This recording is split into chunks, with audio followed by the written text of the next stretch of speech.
more heralded. For me, I feel like Keen, this is where the buck stops. You defend your home turf, you walk away, and suddenly you're in the same placing as a team like RNG, and who knows what can happen. I mean, you heard them in the interview. They were talking about the pressure that comes with being in Shanghai and having all these fans behind you. Very, very passionate fans that, for the better and the best of times, are going to support you and love you, but in the worst of times, they know when they mess up, they said it themselves, our Weeble is going to get overloaded if we make some serious mistakes here in this best of one. Yeah, and their road is not going to be easy, because I believe after this they have to play, they'd have to play Liquid, right? Oh, but that's also the best way to make fans. Yes. You knock out the defending champions on your home turf. I mean, the cheers, they don't love them like they love LGD. Oh, they don't love them like they love Vici VG. Gaming or LGD strolls up, everybody's like, oh, LGD is invincible. You know, Vici Gaming's talking about how much they love LGD, how they look up to those players. Nobody's talking about Keen, but the fans, the few fans who have stayed late into the night to be able to watch Keen, they are not facing pushovers. Infamous. They looked really good in the group stage, Blitz. You and I got to cast a lot of them. They are an aggressive team that you heard it from them themselves. You know, I don't even follow that much of Dota 2. I didn't even really follow the players. I'm just here to play the game. They look just like that inside the game. They look like doesn't matter whose name tag is on what hero. They're just here to outplay you. Yeah, and I think that's really helped them a lot.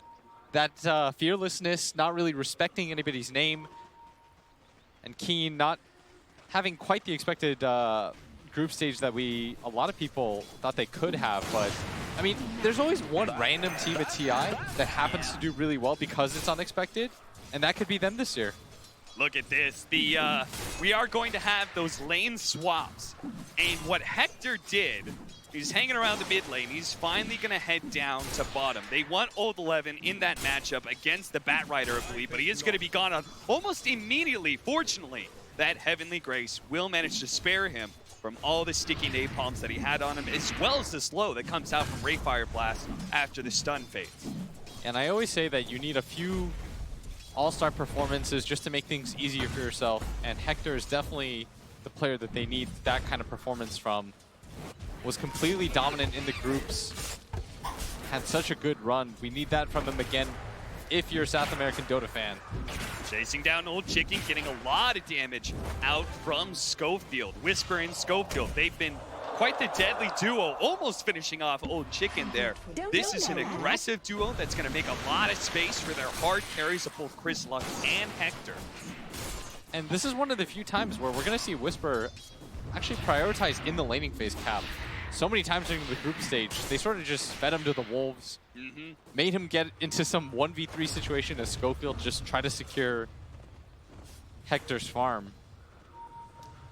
And on the other side, we've got in our mid matchup, we've got Geese Kunkka against Chris Luck, a player who had just an outstanding performance at ESL 1 Manila. Looks to be like one of those talents who could definitely see a long history in Dota 2 given his start here.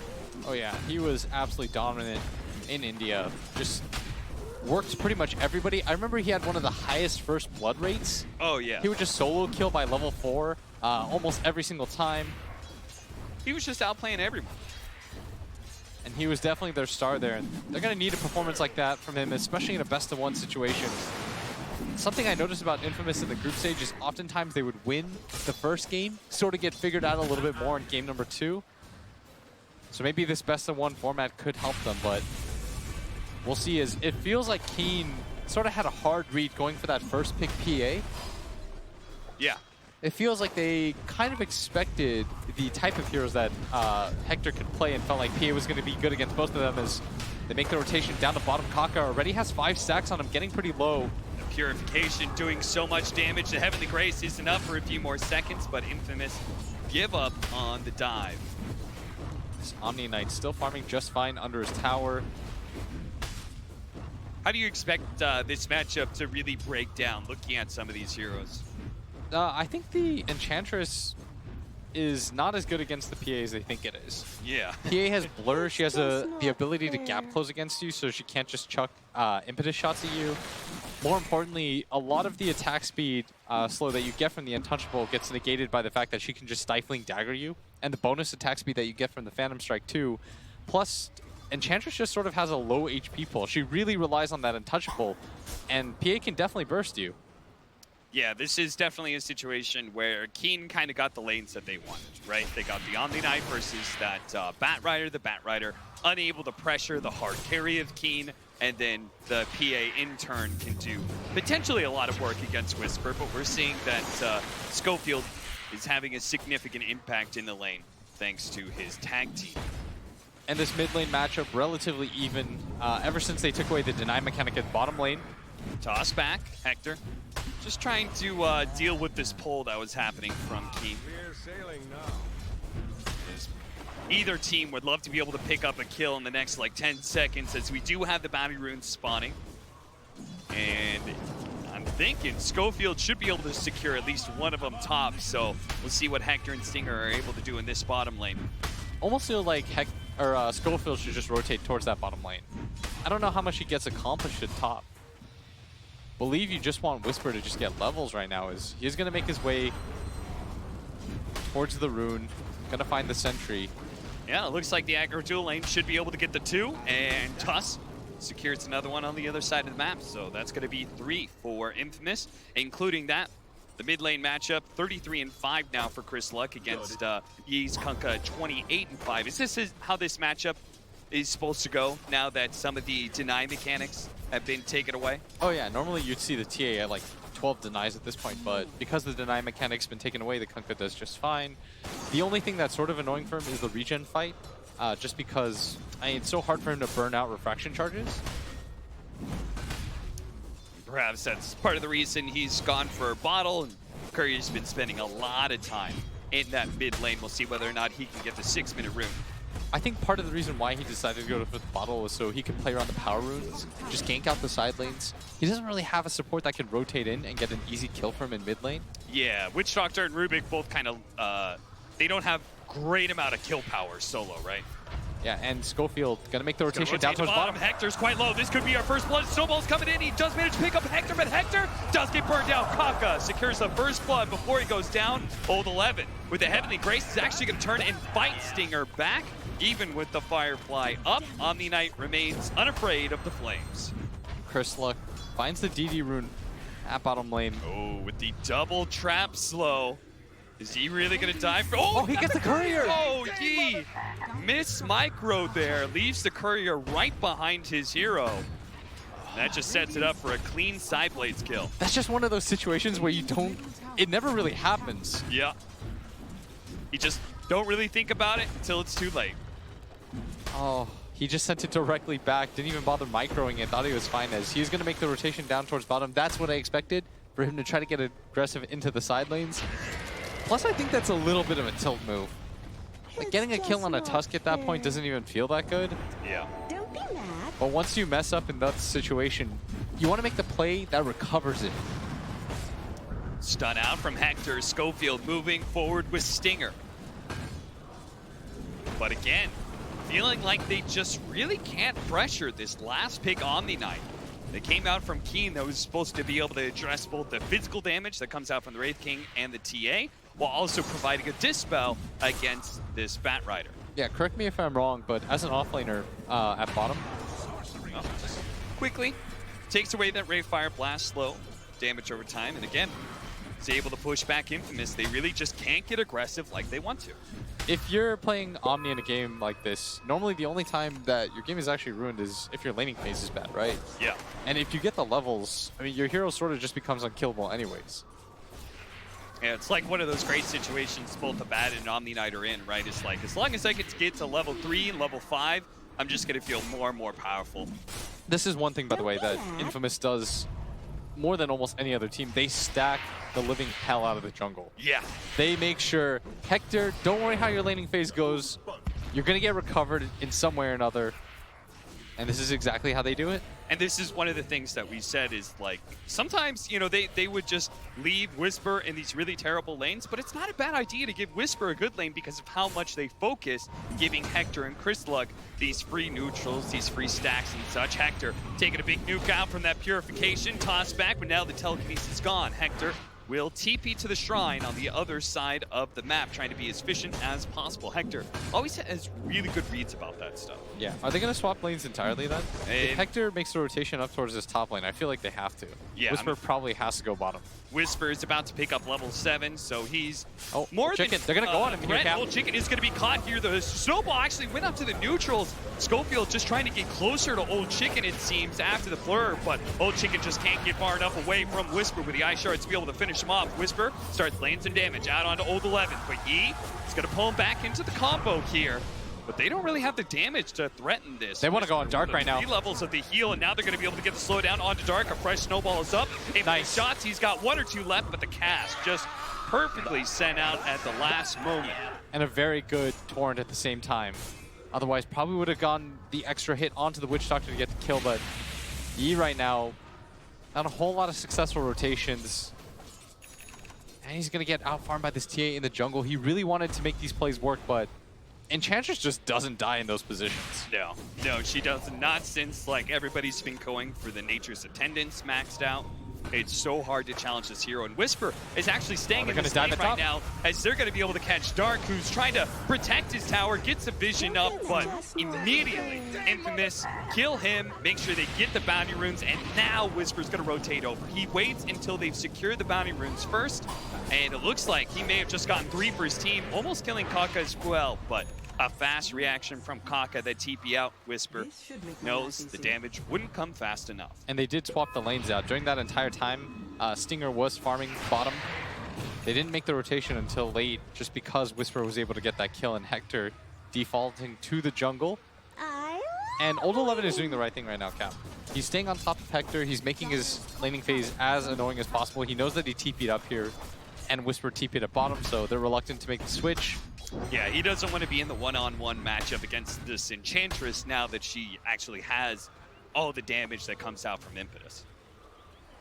The smoke up, the first big maneuver here from Keen Gaming, looking for a successful move to shut down Hector once again. They have done their research. They know exactly how Infamous likes to be able to play, and that is stacking the best game possible for Hector. And with a rotation like this, they've secured at least 1 death on him, and no rotations from Infamous. It looks like they're just going to leave Hector out to dry potentially, as Stinger kind of rotates over, but Hector is going to be caught by another X marks the spot, and he just stops moving. He knows his life is forfeit, and it's all space as Whisper tries to take down that bottom tier 1. That is such a nice rotation because they see that Schofield is low and mid and he's fighting Old Chicken. They know he's not going to TP in. Whisper just TP'd into bottom lane, so not a lot of support coming from him. And that's part of what Wraith Kings rely on, is that fear that nobody will go on them at all because of the counter rotations. Yep. But the timing of that was just almost too good for Keen not to take advantage of. And that means Kane will not only kill the Wraith King, but they'll also, all that space that was given to the Enchantress to take that tower, they just even things out. Telekinesis toss back there. It's going to be able to lasso on Kaka, but not actually pulling him to the TA for fear of a boat coming in. And Chrislug trying to, oh no, there's a sentry already placed, so immediately gets stunned up. Whisper's now in trouble. Nature's Attendant trying to save him. The snowball back into the team. Oh, it's going to hit the boat. There, and he also has the Maledict. He punches up in the air, but they all just get wiped in the river. Infamous completely misread that situation and bleed out heroes very rapidly. There are 5 heroes right now on the side of Keen. They want to take this mid tower. Infamous, maybe they just thought it was going to be some 3-on-3 where they could back him up, but everybody from Keen made the rotation over, and as a result, they're going to get rewarded with this mid tower.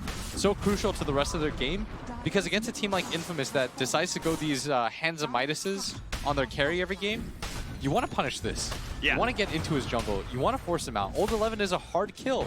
He can do moves like this. I mean, just little things like being able to take like one neutral camp away from this Wraith King. That's not going to be bad. He even body blocks it. He just goes through and is going to try and catch more CS, just kills the skeletons. Yeah, you have a TA that wants to farm one side of the triangle. You have a Wraith King that wants to farm the other. They don't have the easiest way to push out lanes. It's really just the Bat Rider 5 position that does it. And he doesn't really have the levels to do it cleanly. So you're put into a weird position where Stinger going to run into Old 11, but they don't really have map pressure like they'd like to. Nice. So losing that mid tower is pretty big. They do manage to get the obs. Oh, bottom lane? Dark actually kills one as well. Oh, the melt missed there. An old chicken dances away into the trees. I don't think Chris Luck really thought he could get the kill there. And oh dear. He maybe caught. The Tuss is coming in, trying to save the day.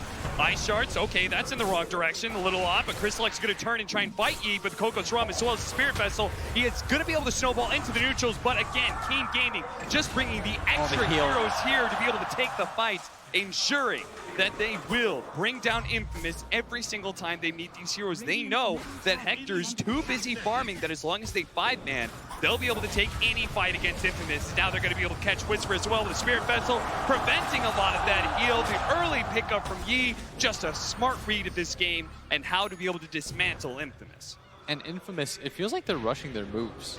Going on a PA in that position, just as a solo TA, you're almost definitely not going to get the kill. Yeah, if you looked at the timer too, she was about to get another creep wave connecting to her, so she could have always just blinked back. Look at this, I love this. Keen. They get kills like this, and then they're just immediately going to smoke to the other side of the map. I mean, the entire team is farming right now. You have a Tusk that's hitting neutrals, a Bat Rider that's hitting neutrals, Hector trying to push out this top lane because he knows that somebody has to. That could not have been a more beautiful read. The sucker punch from Kaka as he'd stolen that one away. He's even going to be able to get Nature's Attendant. Surprising that Whisper is still alive even through that Spirit Vessel. That Yi just said, oh, that's the kill, and ran to look for more. Now he has to come back to make sure they finish the job. Whisper finally dies. Did take quite a bit, and that's going to open up some space, but it never feels good having to trade deaths for space. And that's what Infamous has to do right now. They still have a pretty good gold advantage, despite the fact that Keen has gotten the last 5 kills in a row. Everyone just kind of farms really quickly on the side of Infamous. That's what Hector's known for, being put into these weird positions where his team gets behind early and kills and loses map control, but still finding space on the map. Yeah, you pointed this out during the group stage, is that Hector is actually well regarded by a lot of the Western players as being a very proficient farmer. Yeah, and once he gets his Radiance, the next timing will hit. But I sort of feel like with Wraith King, once you get the Radiance, if anything, it just speeds up your farming time even more. Yep. So you probably just want to continue to hit creeps almost. Yeah. At least for the next 3 or 4 minutes after that fact. You want to take advantage of the fact that you can clear creeps so quickly.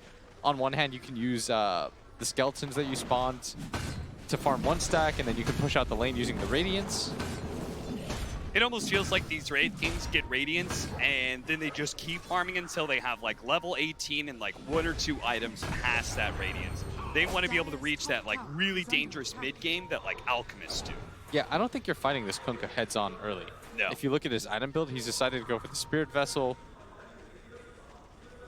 And that will mean that the scaling of Keen Gaming may fall off with the amount that they're 5-manning, running around the map. You can see the win probability, though, heavily favoring the home team. Yeah, I think the idea is that the PA is going to outcarry any of them, which might not entirely be wrong. If you just look at the sheer lack of disables that they have for him.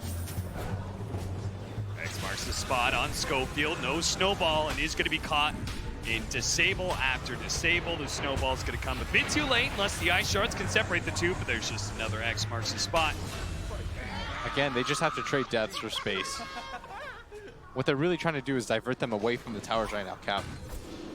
And they are kind of doing that. They've only lost 2 towers so far, but surely, like, Keen is still keeping up in net worth, and at some point in time, especially with the PA Battle Fury, you're gonna reach this really big power spike. And you should just be able to start mowing down towers. Febby was said he would be surprised to see the PA Battle Fury. Why do you think Old Chicken went for it this game? I think almost all PAs in situations like this would go Battle Fury. It feels good as a farming mechanic. It makes it so that you don't feel so all in the mid game. Plus, it's just one of those items, like, it feels good all around because it gives you mana regen too. Yeah. So we can see from Old Chicken's current predicament, could definitely use a little bit more mana. Stinger going for the creep cut right now, being chased by Yee's They're just going in for Roche. Even the boat being thrown out here, Stinger is going to get spotted finally. He actually goes for the lasso, TP away. Cute play by Stinger and does manage to buy a lot of space, but the rest of the team is focusing on Roshan. As we've been talking about, doesn't look like Infamous is looking for a fight. Hey, what's weird is this was a first pick PA, but it looks really good against all of Infamous's heroes. Like, for the most part, all the cores are physical damage dealers. Yep. They rely on the hit. And this is like the weirdest read that I've seen in a draft. Yeah. They're like, we know all your heroes. It fits into this category. PA is going to be good against all of them. Keen. They smoked up immediately after the Roshan. Hoping to be able to catch somebody here, but all the important heroes on the other side of the map. Whisper is pushing out the bottom lane while the Wraith King farms up that jungle area. Just about to complete his Radiance, but Keen Gaming know there's no reason to slow anything down. They just want to make sure that Stinger doesn't actually catch anything. Oh, they do have the X on Dark, so he's going to be pulled back after a quick heal. And the side lane push out, we've seen this so often from the side of Infamous. They want to avoid these fights early on. And they're even pressuring this bottom tier 2 towers. The skeletons are going to work, but Yi kind of briefly TP back. He wants to continue that pressure. Mid lane, Schofield, almost, Does get jumped on, but no disables. And they're just buying really good time right now. Yeah. They've taken the tower up at top. There's a BKB on this Templar Assassin. And they finished the Radiance. This is pretty good item timing, despite not getting a kill for so long. I think Keen Gaming have almost focused too much on trying to catch these heroes that are split pushing them, and just there is a lack of objective pushing, right? Yeah, on the that's side what of Febby Keen, said they too. just don't have great heroes to hit towers. He wanted something that could hit towers. Yeah. In the draft as the last pick, but they decided to go for the Omni Knight. You have a very 5-man heavy lineup as a result. Plus you went the Spirit Vessel on the Kunkka. Yep. It's going to work in the first 30 minutes of the game, but eventually this build, it'll start to fall off. It seemed like a cute idea, especially with the way that he could like X marks and then defend that like bottom lane push by just one shot and then back to the mid lane he goes, or the way he tried to hunt down the Batrider to prevent him from being able to split push. But in the end, addressing just one of these lanes hasn't been enough. There's always been a second lane that's being pushed in and objectives are being bled away. Yeah. The one thing about it is Infamous is out farming them across the board, and they're going to grab this tier 2 tower. So somehow, despite not getting any kills, they're just getting more towers than Keen Gaming. But what it does come down to in Dota, and especially at TI, is the team fights. So we'll see if they're able to keep up in that department. They have such a physical damage-dealing core lineup, and there's an Omni Knight on one side, and you've got Blur on the PA. Naturally very good. Yeah, it's definitely like Infamous. They can split push all they want, but you pretty much always, in order to win a game of Dota, have to be able to beat the enemy team in a team fight. So Infamous are going to have to take that eventually, and it's going to be against a Deso PA, as that's closing in pretty quickly. Going back for the minus on Whisper. He says this is going to be a long one, and I'm going to plan accordingly. I would agree because Keen doesn't have catch. If your offlaner doesn't come with catch, it usually means that you're not going to take the easiest of fights. So you just sort of have to 5-man. You don't have that option to just roam with 2 heroes and get kills easily. So you're going to run into the BKB TA. This might be the worst target for them to run into.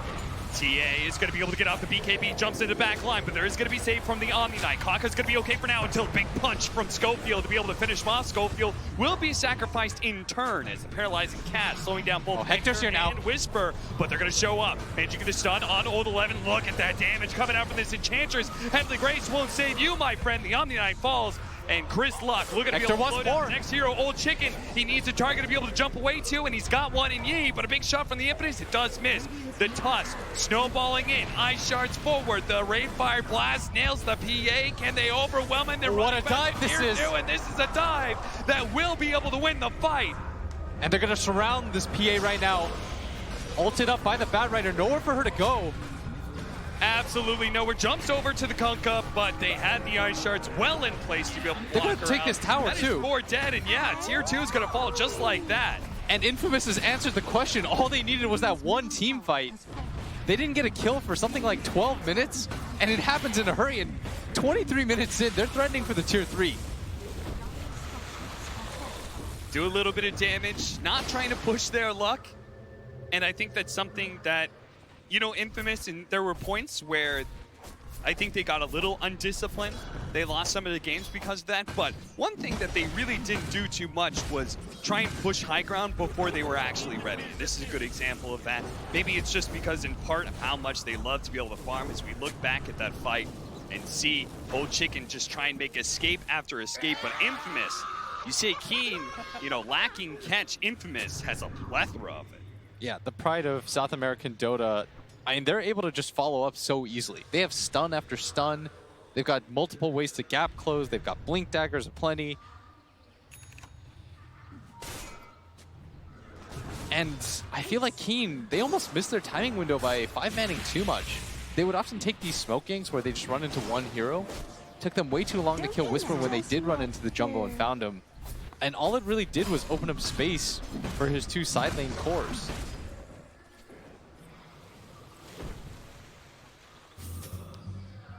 Look at that. And the Midas from Hector. The one thing that we know about Infamous is like they farm really well, Yeah, and really efficiently. And it almost feels like Keen, I mean, they got way too gun shy. Once they got the Aegis, they weren't really willing to commit for the push. They kept dealing with the side lane assault, and it just lost them so much time. But they're going to go for the 5-man again. I think they're sort of resigned to this fate with their item builds and the type of heroes that they have. They've got to go for this raid boss PA. But even having an Omni Knight behind her, she still needs a BKB. And their goal, right, is to be able to convince Infamous to come back and fight them. But Infamous are refusing to do so and just keep on pushing the other side of the map. So eventually, Keen, they may be the ones to come back in style. They're going to try and defend this here to at least get a team fight out of it, but they're going to be a little slow to arrive as Kaka does manage to get a telekinesis, has a Ray Fire Blast to be able to get the chain stun. They're committing to this fight. They don't really want to jump Hector right away. They're not going to overly commit into this reincarnation. They finish him up and then start retreating, especially with that Heavenly Grace on Old Chicken, allowing him to back away from these slows pretty easily. The X marks the spot, allows him to be able to jump back in, but the toss snowball and actually bought the time, and now the lasso on Old Chicken fades away nice and fast from the Heavenly Grace, but there goes that on the ultimate. It will be able to buy some time with the pure damage coming out for the Enchantress, doing so much to Old Chicken, he actually has to back away, and without the Old Chicken, they're lacking on damage. Infamous knows that. They're just going to march forward, catch whatever heroes they can. That's only going to be the Omni Knight for now. It's Infamous say, great, fantastic, we got a tier 2, we didn't lose the team fight, let's back up, control the map again. That is a very head-scratching decision to try to go on Hector, who, I mean, he already has the ultimate up. And this is not an easy kill either. He opted to go for the Blade Mail so that he could just get a little bit more armor and to try to dissuade the PA from going in on him. And Keen, they really rely on that Coco's Rum. So when they threw in the boat just to take out the first life, it's so hard for them to get any sort of follow-up damage. Yeah, if it was like, if they could have actually brought him down without that, and then commit the boat into the second life and take that big team fight, would have been fantastic. You saw how low Hector got in that second life, but it was just too much as that Schofield snowball, and then the damage comes out from the Enchantress, threatening the PA's life. Once the PA's out of that fight, Keen have nothing left. And you see smiles abound on the side of Infamous. They're happy about this game. They know the pace of the game is definitely favoring them right now. And for Keen, it almost feels like they're feeling the pressure. They're going for these ill-advised 5-mans. I mean, they're taking whatever fights present themselves, but they really need a BKB on this PA. Even though the blur is very good, they're just sort of chunking her down with magic damage.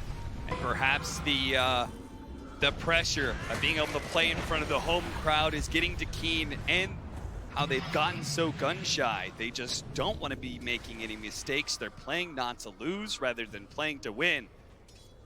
And Infamous, they're only looking at victory right now with an 8,000 net worth lead at 27 minutes in. Very few kills, but that's been to Infamous' advantage with all these Hand of Midases and farming heroes. Yeah, and they've got a BKB now on the Raid King too. I mean, they're in prime position in this game. And could you imagine if I told you that this is what was going to happen? Infamous for most teams, and for most analysts, was a bottom 2 team. For a lot of teams, this would be a free draw, but I mean, they're proving they don't roll over for anybody. Yeah, absolutely. Compared to our previous best of 1 with Team Liquid there, I'm sure Keen thought they were pretty fortunate to be able to get Infamous instead. But as you said, the South American powerhouse is proving not to just roll over. They will have a fight though. Keen, nice snowball coming out. Schofield gonna be able to save Whisper, but can he actually get him out in time? The torrent, the boat, almost enough damage, and Yi is able to get the final swing. Now a stolen lasso coming out from Kaka as he does manage to grab Chris Luck, taking away a lot of that BKB timing, and Infamous know that with Whisper gone, they can no longer take this fight confidently. They're gonna try and retreat, make sure they don't lose any more heroes. Schofield will manage to slide away with that Blink Dagger. Roshan is up though, and they're pinging in that area. Old Chicken already gonna start this for his team. Chantress doesn't have buyback yet, and with no lasso on the board, Infamous might be a little bit more reluctant to take this fight. There's no BKBs. Hector just gonna run in. About to come back in. Look at that. Chris Luck immediately. They found the back line. What a snowball on Old 11, and Kaka controlling him up. The telekinesis toss back does help get some control, but it's not good enough. As Stinger flying over them on the side. We do have, they're trying to chase away this toss as best as possible. Oh, the melt strike. Hector, melt strike after melt strike. Chris Luck being able to bring down Dart. Again, now Old 11, Schofield's trying to get away, still away from that X marks the spot, but look at him now, he's taunting, he's saying, you can't finish me off, boyo. I've got the Walrus Punch, that's the touch that Infamous need to claim Roshan. And now this half HP Roche is just theirs for free. I mean, Infamous is just thoroughly outplaying Keen right now. They're consistently getting to the back line. Keen can't protect either of their supports right now. It feels like this Omni Knight's job is too complicated. His head is on a swivel right now. He's trying to get to his cores. He has to turn around to help his supports out. And they're just going to go for it right now. There is a glyph available, but with so much time left on this Kunkka, 36 seconds until he respawns, doesn't have buyback. Infamous, they're going to take this tower very quickly with the Deso. They certainly are, especially if Hector can get out some skeletons as well. 10 seconds on that. 20 seconds on the Kunkka. We have a fresh BKB on the Phantom Assassin. He needed one so badly. The Omni has to be able to protect the backline. It just seems like Keen in that last Roshan fight, probably not expecting Infamous to take the fight to them 4 versus 5. Got a little lax in their positioning around the pit. Yeah, the supports got completely caught out, and suddenly the numbers advantage swung the other way. I mean, just Dark immediately out of the fight with Chris Luck executing him, and then they just get stuck in this funnel of death in the river area, which Infamous are going to be able to work really well around between the Radiance Burn, the Firefly that's out from Stinger where he can play on the cliffs, Schofield being chased by E this entire time, but had multiple ways to be able to save himself with ice shards and snowballs. By the way, if you just check the amount of farm